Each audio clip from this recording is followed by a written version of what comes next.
श्री शिवाय नमस्तुभयम। हर हर महादेव। दोस्तों, आप सभी लोग जानते हैं कि 14 अगस्त 2024 को पड़ रही है बुधवार। दोस्तों, यह जो बुधवार है श्रावण महीने में पड़ने वाला सबसे बड़ा बुधवार नवमी तिथि है, क्योंकि आषाढ़ महीने के बाद सावन का बुधवार नवमी तिथि पड़ रहा है, जिसका बहुत ही बड़ा और विशेष महत्व होता है। और ऐसा दिन पूरे साल में सिर्फ एक ही बार आता है। और दोस्तों, आप सभी लोग जानते हो कि बुधवार का अगर सबसे बड़ा कोई उपाय है तो वो 7 गेहूं के दाने वाला उपाय है। तो दोस्तों, इस सावन के बुधवार नवमी तिथि के दिन आप लोगों को इस 7 गेहूं के दाने वाला उपाय को जरूर करना है। बहुत सारे लोग होंगे जिन लोगों ने इस उपाय को ना किया हो, मतलब पूरा साल निकल गया, उन्होंने किसी भी दिन इस 7 गेहूं के दाने वाला उपाय को ना किया हो। पर दोस्तों, आपके पास एक आखिरी मौका बचा हुआ है, जो कि 14 अगस्त के दिन है। तो इस दिन आप लोगों को इस वाले उपाय को जरूर कर लेना है। भले ही आपने पूरे साल भर इस उपाय को ना किया हो, पर अगर आपने इस श्रावण महीने के बुधवार नवमी तिथि के दिन अगर इस वाले उपाय को कर लिया, तो आपको इस उपाय को करने का वह फल मिलेगा जिसकी आपने कभी कल्पना भी नहीं करी होगी। इसीलिए आप लोग इस वाले उपाय को एक बार जरूर कर लेना, ताकि आप लोगों के हाथ से यह मौका ना जा सके और आपको इस उपाय को करने का फल मिल सके। दोस्तों, यह उपाय पंडित जी ने अपनी अभी की ही शिव महापुराण की कथा में बताया है, जिस उपाय को आज हम आपको बहुत अच्छे से समझाने वाले हैं। इस वीडियो को देखने के बाद इस उपाय को समझने के लिए आपको कोई और वीडियो को देखने की जरूरत नहीं पड़ेगी। तो चलिए दोस्तों, उपाय को शुरू करते हैं। देखिए, यह इस श्रावण महीने के बुधवार नवमी तिथि के दिन यह इतना खास होता है, इतना महत्वपूर्ण होता है। देखा है, कभी कभी बड़े बड़े पूजा पाठ अनुष्ठान से जो मनोकामना पूर्ण नहीं होते, वह श्रावण महीने के दिन एक छोटे से उपाय करने से आपकी मनोकामना पूर्ण हो जाती है। और बहुत सारे लोगों ने इस उपाय को किया भी है और उनको इस उपाय को करने का फल भी जरूर मिला है। अगर आप लोग भी इस उपाय को करना चाहते हैं तो आप इस उपाय को पहले अच्छे से समझ लेना, सुन लेना, उसके बाद करना। आपको इस उपाय का फल जरूर मिलेगा।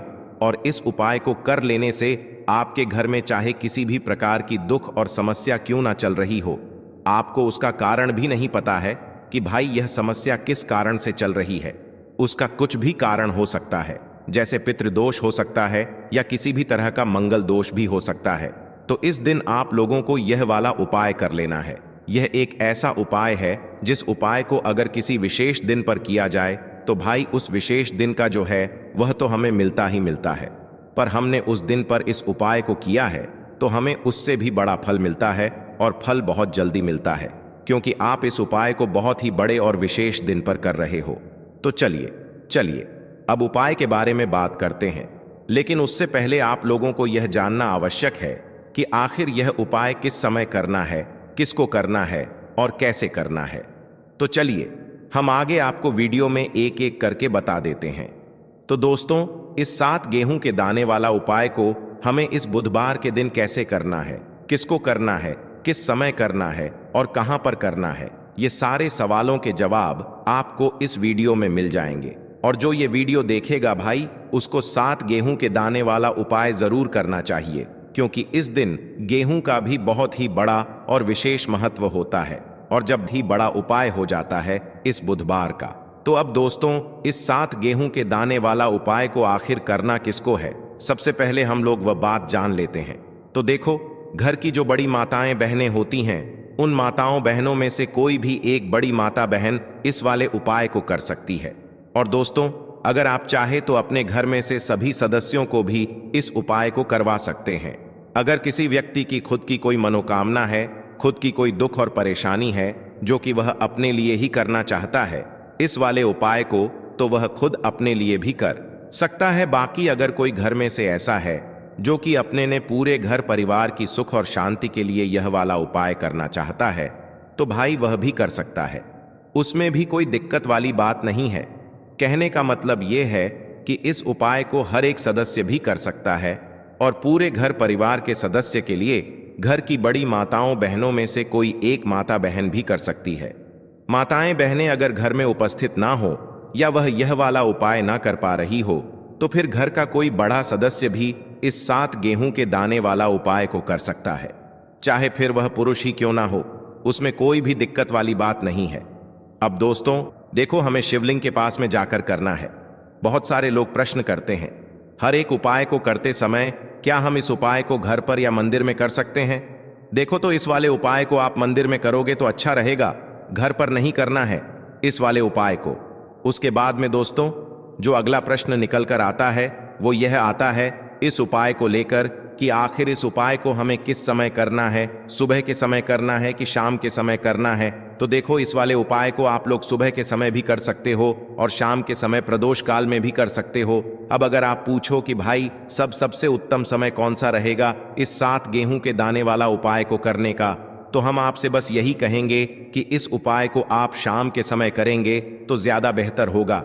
बाकी अगर सुबह के समय भी करेंगे तो भी अच्छा होगा, उसमें कोई भी दिक्कत वाली बात नहीं है। तो अब दोस्तों जो अगली सबसे बड़ी और महत्वपूर्ण बात आती है वह यह आती है कि सुबह अगर हम उपाय को करेंगे तो हमें कितने बजे से लेकर कितने बजे तक के बीच में करना है, और शाम के समय प्रदोष काल में करेंगे तो हमें कितने बजे से लेकर कितने बजे के बीच में करना है। तो देखो, सुबह जितनी जल्दी हो सके आप उपाय को करने की कोशिश करना। बाकी अगर किसी कारणवश लेट भी हो जाओ, थोड़ी देर भी हो जाए, तो 10 या 11 बजे तक भी आप उपाय कर लेना, पर 12 बजे से ज्यादा देरी ना हो। ठीक है, इस बात का ध्यान रखना। उसके बाद में दोस्तों अगर शाम के समय प्रदोष काल की बात करें, प्रदोष काल का जो समय है होता है वह शाम के 6 बजे से शुरू हो जाता है। मतलब शाम के 6 बजे से लेकर 7-4 बजे के बीच का जो समय होता है यह समय प्रदोष काल का समय होता है। पर अभी जो मौसम चल रहा है इस मौसम में जो है शाम बहुत देरी से होती है, तो आप इस उपाय को 7:00 या 8 बजे के बीच में भी कर सकते हो। मतलब शाम के 6 बजे से रात 8 बजे के बीच में आप कभी भी इस वाले उपाय को कर सकते हो, उसमें कोई भी दिक्कत वाली बात नहीं है। परंतु बुधवार के दिन कोशिश करना कि समय के अंतर्गत ही कर लो। किसी कारणवश ना कर पाओ तो थोड़ा देरी से भी कर सकते हो, आपको उपाय का फल जरूर मिलेगा। देखिए, इस वीडियो में जितने भी उपाय हम आपको बताएंगे सभी उपाय सरल है। देखो, गुरुजी ने कहा है कि बुधवार के दिन आपको 7 गेहूं के दाने वाला उपाय तो अवश्य ही करना चाहिए। वीडियो के अंतिम में आपको उपाय बताया है जो आपको करना है। देखो, आगे बढ़ने से पहले वीडियो को एक लाइक जरूर करें। देखो, सबसे पहला उपाय, यदि आपके जीवन में कर्जा बहुत अधिक है, आपके जीवन में संकट बहुत अधिक रहते हैं, आपके ऊपर बहुत अधिक विपदा आ रही है, बार बार आपको अपने व्यापार में और अपने धन में हानि देखने को मिल रही है, यानी कि आपको प्रत्येक कार्य में हानि हो रही है, तो आपको यह उपाय करना चाहिए। देखिए, इस उपाय के लिए आपको 7 गेहूं के दाने आपको लेने हैं। ठीक है ना, ले लेना। लेने के बाद में आपको जरूरत होगी चावल के दानों की। कितने? 7 चावल के दाने। गेहूं के 7 दाने और चावल के 7 दाने कहोगे भैया गेहूं हमें नहीं मिलती है इस टाइम पे, अभी गेहूं की कटाई खत्म हुई है। इजली आपको किसी भी किराना स्टोर पे 7 गेहूं के दाने मिल जाएंगे, जाके ले लेना। ठीक है ना, 7 गेहूं 7 चावल के दाने लेंगे। साथ ही साथ आपको इस तरीके से एक तांबे का लोटा लेना है ना। उस तांबे के लोटे में आपको जल भरना। जल आपका खुद के घर का होना चाहिए, मंदिर का नहीं होगा। पहुंच जाएंगे महादेव के शिवलिंग के पास में शाम के टाइम पे। प्रदोष काल में मन है घर पे करो, मन है मंदिर में करो। फेस रखना कौन सी दिशा? उत्तर दिशा, नॉर्थ डायरेक्शन। अब यहां पे जो मैं आपको क्रम बताने जा रहा हूं ना, उस मेरे क्रम को बहुत ध्यान से सुनिए। महादेव को अगर कोई सबसे प्रिय है ना, तो उनकी सबसे छोटी पुत्री जिनका नाम है माता अशोक सुंदरी, जो आपके पास में चावल के 7 दाने हैं ना, उन चावल के 7 दानों को माता अशोक सुंदरी के स्थान पे आपको कुछ इस तरीके से रख देने हैं ना। चावल के दानों को रखने के बाद में जो आपके पास में तांबे का लोटा है ना, उस तांबे के लोटे को कहीं पे भी हम जल नहीं चढ़ाएंगे। सिर्फ और सिर्फ माता का जो हस्त कमल आपको दिख रहा है यहीं पे गोल गोल आपको समर्पित करना है उसी जल को, और कहीं नहीं। ना तो माता अशोक सुंदरी के स्थान पे, ना तो शिवलिंग के ऊपर। सिर्फ आपको यहाँ पे गोल गोल जलाधारी पे आपको उस जल को समर्पित करना है ना। अब आपके पास में बचे हुए हैं 7 गेहूं के दाने। अरे बचे हैं कि नहीं बचे हैं, उन्हीं 7 गेहूं को दाने को आपको अपनी मनोकामना, अपने विशेष कहते हुए महादेव के शिवलिंग के ऊपर अगर आप प्रदोष के दिन प्रदोष काल में कर देते हैं तो आपकी जो भी मनोकामनाएं होंगी, जो भी विशेष होंगी, महादेव पूरी जरूर करते हैं। अन्न को समर्पण करने से, उस खासकर गेहूं को समर्पण करने से हमारी इच्छाएं पूरी होती हैं। और अगर वो दिन प्रदोष का दिन हो तब तो इससे सुंदर संयोग कुछ भी नहीं हो सकता।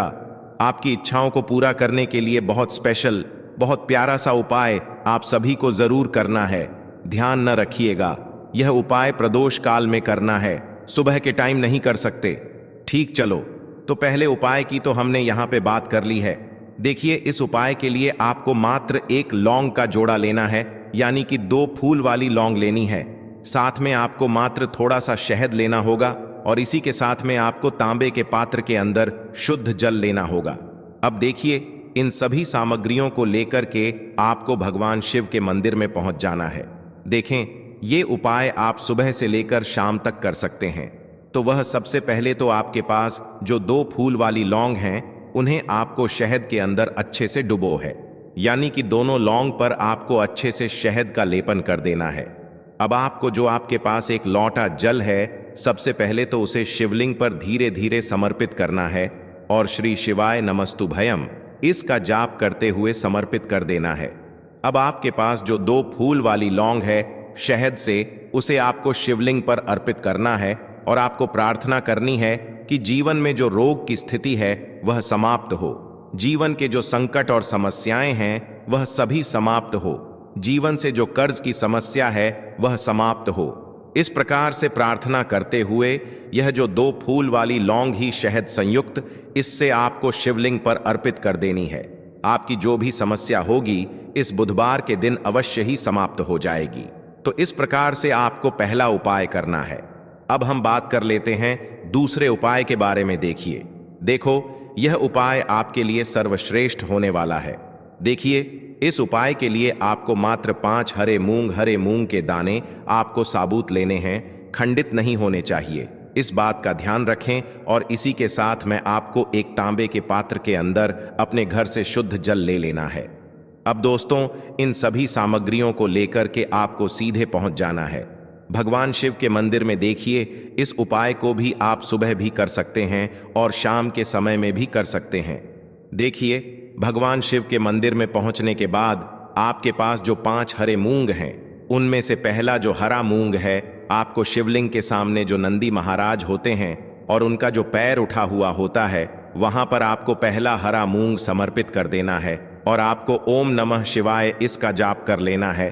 फिर आपको दूसरा हरा मूंग लेना है और शिवलिंग पर जो श्री गणेश जी वाला स्थान होता है, वहां पर आपको यह दूसरा हरा मूंग समर्पित कर देना है, यानी कि शिवलिंग के सीधे तरफ आपको यह दूसरा हरा मूंग समर्पित करना है और फिर आपको ओम नमः शिवाय या फिर श्री गणेशाय नम इसका जाप कर लेना है।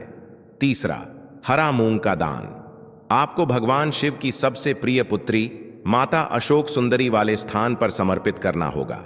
शिव की जो जलाधारी होती है, जहां से जल बह करके आता है, उसी जलाधारी के बीच में जो कहीं कहीं उठी हुई लाइन होती है सांप की आकृति के रूप में, वहीं पर आपको तीसरा हरा मूंग समर्पित करना है और फिर आपको ओम नमः शिवाय इसका जाप कर लेना है। अब दोस्तों, चौथा जो हरा मूंग है, उसे आपको भगवान कार्तिकेय जी का जो स्थान होता है शिवलिंग पर, वहां पर आपको यह चौथा हरा मूंग का दाना समर्पित कर देना है और आपको ओम नमः शिवाय इसका जाप कर लेना है। अब दोस्तों, आपके पास जो 5वां और अंतिम हरा मूंग बचा हुआ है, उससे आपको उससे जल के पात्र के अंदर डाल देना है और इस हरे मूंग से युक्त जल से आपको भगवान शिव के शिवलिंग का अभिषेक कर देना है। जल आपको बिल्कुल धीरे धीरे समर्पित करते जाना है और लगातार आपको शिव महापुराण के मूल श्री शिवाय नमस्तुभ्यम इसका जाप करते रहना है।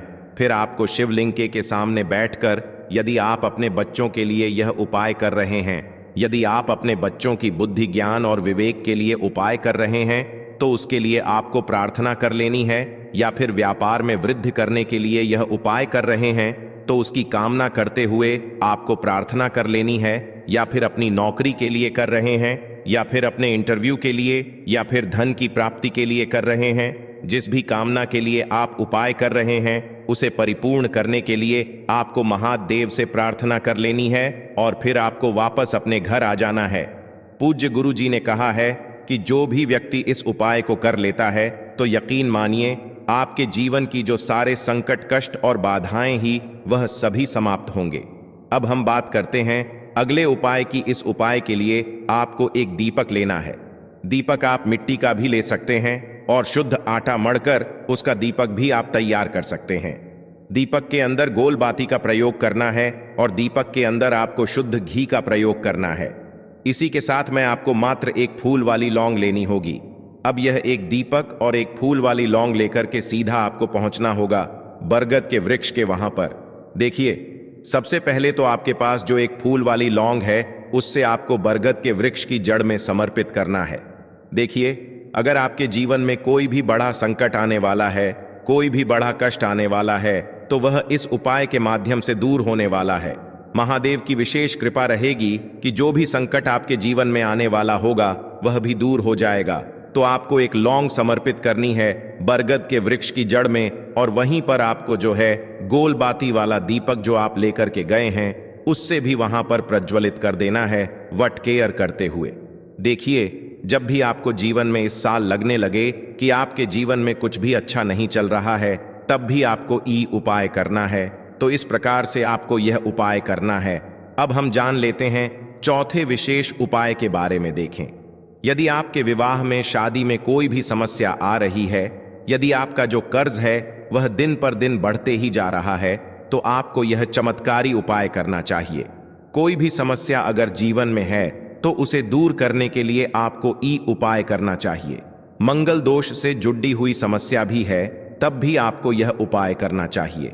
देखिए, इस उपाय के लिए आपको एक तांबे के पात्र के अंदर अपने घर से शुद्ध जल लेना है और इसी के साथ में आपको एक चुटकी लाल चंदन लेना होगा। अब आपको क्या करना है कि जो लाल चंदन आपने लिया है उसे आपको उससे जल के पात्र के अंदर डाल देना है, और यह जल्द जो है आपको लाल चंदन से युक्त तैयार कर लेना है, और यह लाल चंदन से युक्त जल आपको भगवान शिव के मंदिर में लेकर के पहुंचना है। लेकिन यह उपाय भी आप सुबह से लेकर के शाम तक कर सकते हैं। अब दोस्तों, यह जो लाल चंदन से युक्त जल है इससे आपको भगवान शिव के शिवलिंग पर धीरे धीरे अर्पित कर देना है, और आपको लगातार श्री शिवाय नमस्तुभ्यम इसका जाप करते रहना है। देखिए, यदि आपके जीवन में विवाह से जुद्ध समस्या चल रही है तो आपको मंगलेश्वर महादेव का स्मरण करना है, और जीवन में अधिक कर्ज की समस्या है तो आपको आरण मुक्तेश्वर महादेव का स्मरण करना है। देखना, एक दिन आपकी सब तरह की समस्या जल्दी ही समाप्त हो जाएगी। तो इस प्रकार से आपको यह चौथा उपाय करना है। अब हम जान लेते हैं अंतिम और पांचवें उपाय के बारे में। देखिए, बुधवार का दिन है और हनुमान जी भगवान शिव के रुद्र अवतार हैं, तो यह उपाय और भी खास हो जाता है। तो यह जो उपाय है विशेषकर आपको हनुमान जी के वहां पर ही करना होगा। देखिए, जब भी आपको ऐसा लगने लगे कि आपके जीवन में जो कर्ज है वह समाप्त ही नहीं हो पा रहा है, दिन प्रतिदिन बढ़ते ही जा रहा है, कष्ट जो है वह दिन प्रतिदिन बढ़ते ही जा रहे हैं, कष्ट जो है वह